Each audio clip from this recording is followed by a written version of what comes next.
David, what's your sentiment or feeling on the position of the new administration with regard to POGOs? Are they going to be more welcoming, crack down? Give us your take. There's a lot of heat in this morning, Danny. So, I mean, I'm trying to sidestep these issues. So, the good news is that we do need the POGO sector if we want to bring the office sector back to pre-COVID levels, because the POGO sector was such a big component of office demand. I don't see that coming so quickly. This early in the administration, I think it's too early to say. However, for the first time in 24 months, we have seen 21,000 square meters of space. Actually, office leasing being done in the POGO sector in the last 3 months. So the periods from April, May, and June. And is that coincidental and timed with the onset of the new administration? We don't know. However, the ones who occupy and continue to pay rent, they are starting to populate their office space again. The companies from the POGO sector. Second is that the dormitories that they vacated 2 years ago because they couldn't come back to the Philippines, they're starting to repopulate them again. It is a very strong sign that they are starting to expand again in the Philippines. How fast? Too early to say.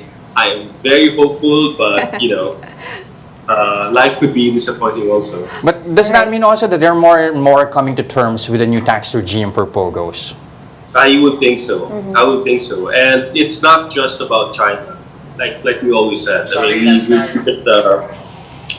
it's not just always about China.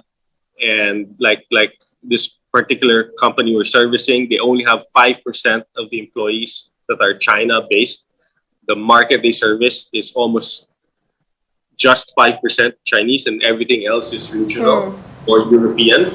So there are more and more companies like that discovering the Philippines. It's not just Chinese companies. And the opening of borders is what's allowing them to come back in. And unfortunately, those borders took time to open because, you know, COVID was such a wild card. But I think we're getting there.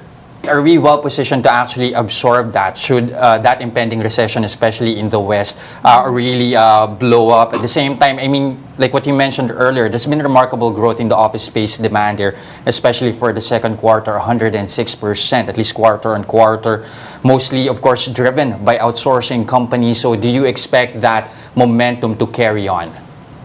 I do expect it to carry on because we are continuing to talk to many brands who have big plans for Philippines. We just leased out a very big building called 5 Neo of the SM and Rufino family. That's a 55,000 square meter leasable building, and we did it at the height of COVID. The entire building is 100% leased out, and that would not have been possible in this time if not for the BPO sector continuing to grow. And it wouldn't be possible if it was not a reaction to the cost-saving programs that many corporations are adopting as a result of COVID and Ukraine. And now that this third element, this third level of uncertainty, the recession in the US, is entering the equation, more companies are saying, okay, we don't have time to experiment in other labor markets. There really is just one India. There really is just one Philippines. We can't find labor markets of that scale for that price anywhere else in the world. We will continue to do this expansion in the Philippines and India.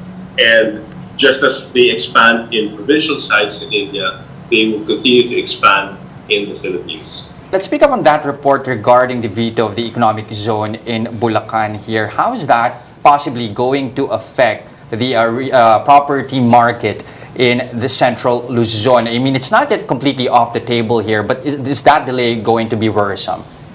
Yeah, I guess this is part of the transition between old and new administrations, and both parties have to just align. I'm sure the previous administration had very good reasons to make changes at this early stage in the new administration. So and of course, the proponents on the other side will also have reasons to see how it could be restored. At the end of the day, I think it's still very early days because the plot of land we're talking about isn't being marketed to any of the foreigners just yet, although there are funders waiting behind the scenes to be able to get this project going.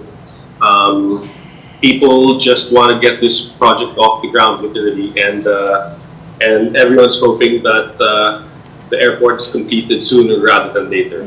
Do you agree with NEDA Secretary Balisacan when he says that this will not really hamper foreign investors simply because they care less about the incentives and more about, let's say, ease of doing business? But then you do have Senator Amy Marcos saying this might cause, you know, a chilling effect. A chilling effect. That's what she said. So the question here is, do you agree that the president should be reviewing all of these incentives right now, or should we just be doing status quo and implementing what was already done by the previous admin?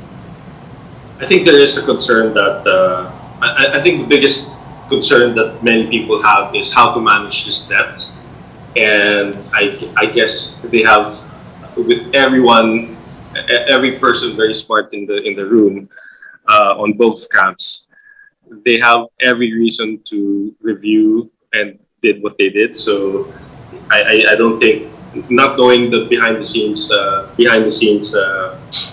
activities is kind of. I wouldn't want to preempt or presume anything on why certain things were being done. But I think the biggest issue is how to manage the debt of the government. And I suppose the incentives will either make the government feel like they are losing out on revenue that they otherwise could have incurred. And so this is one of the biggest tax events of the business sector. The size of this project, you know, the entire landmass is probably something like 2,500 hectares. If you count all the other peripheral developments, that's a massive tax base from just the real estate perspective alone.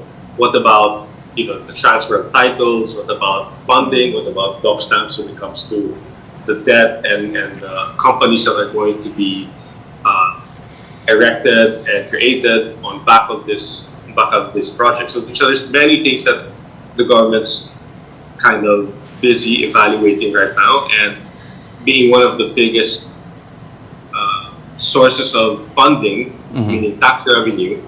I guess the government has every right and measure to be able to review the incentives it's given in the previous administration.